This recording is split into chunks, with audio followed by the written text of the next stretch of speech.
Chapter 3. Cap. The sweet song of a bird filtered through the aspen trees that surrounded them. A squirrel chittered back angrily, scolding the bird for its happy tune, while the squirrels still frantically collected nuts against the approaching winter. The bird ignored it, continuing its call as if it hadn't a care in the world.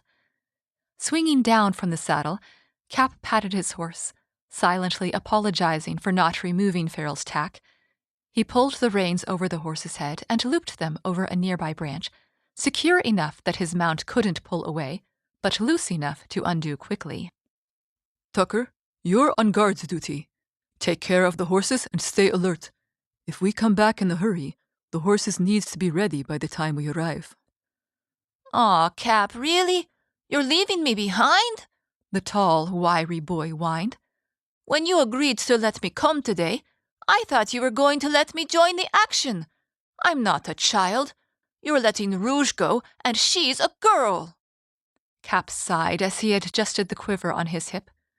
You are a child, Tucker. You're only 15. Rouge is a woman, and much more skilled at the sword than you are. Rouge smirked, tying a green handkerchief over her distinctive red hair. Tough luck, Tuck. Maybe next time. 19 isn't that much older, Tucker grumbled. He buttoned his lip when Cap fixed him with a commanding gaze. Guarding the horses may seem less exciting than the raiding party, but it's still important.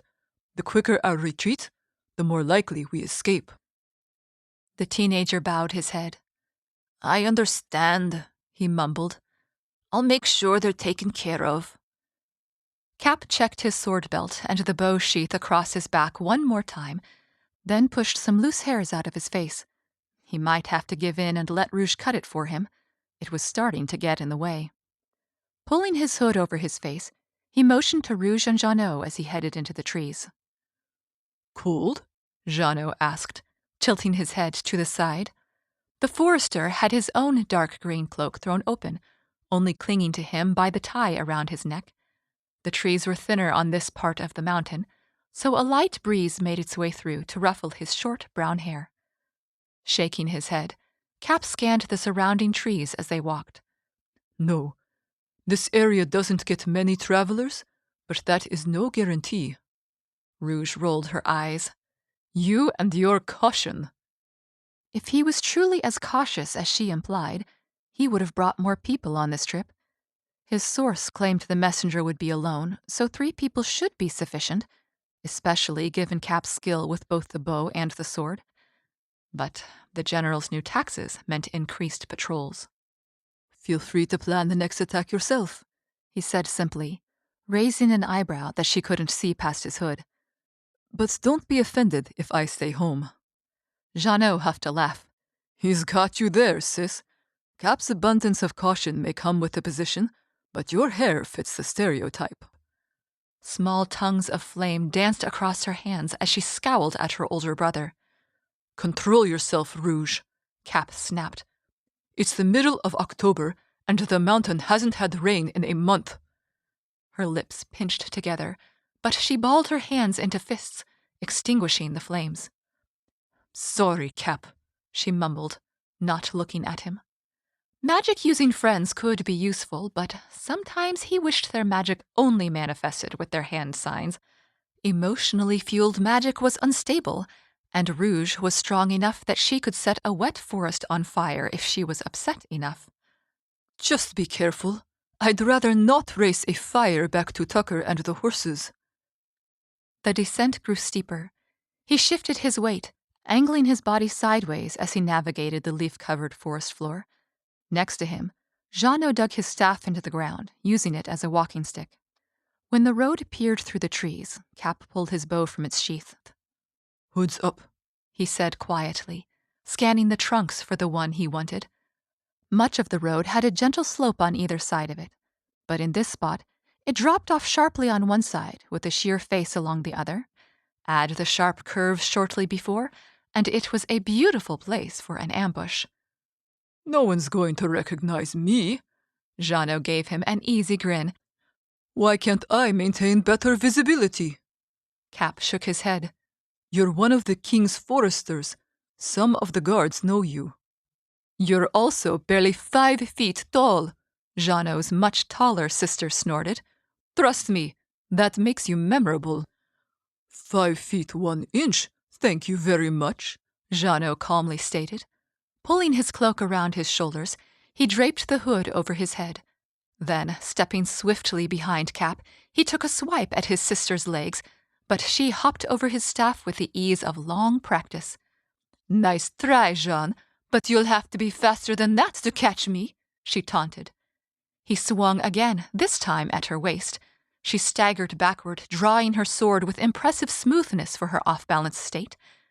It was why Cap had brought her and left Tucker with the horses. Enough, he said firmly. We don't want anyone nearby to hear us.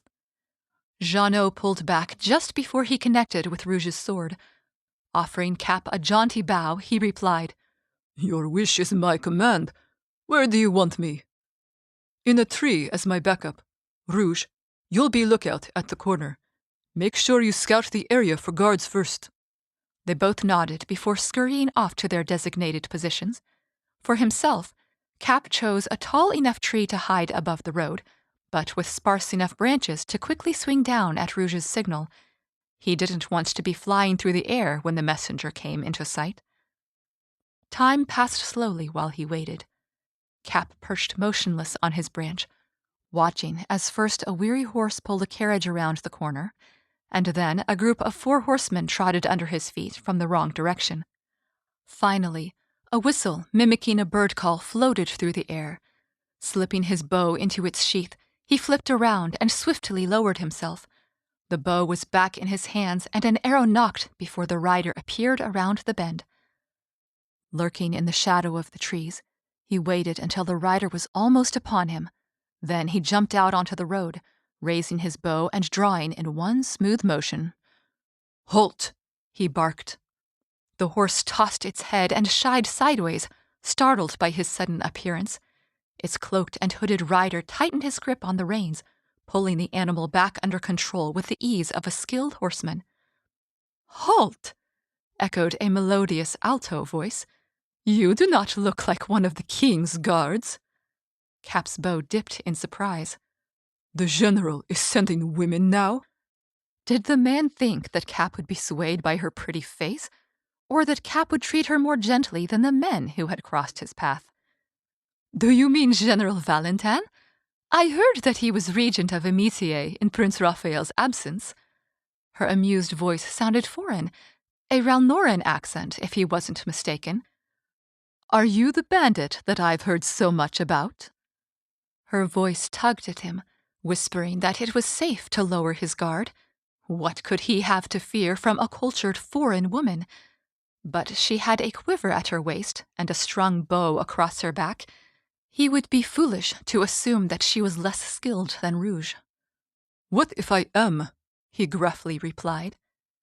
She lowered her hood, revealing a chestnut braid and a sly smile. Pretty indeed. Then I would be relieved. She leaned forward. I've been wandering the roads of your kingdom for weeks looking for you. I want to join your band of thieves. A snort escaped his lips. So that was the trick.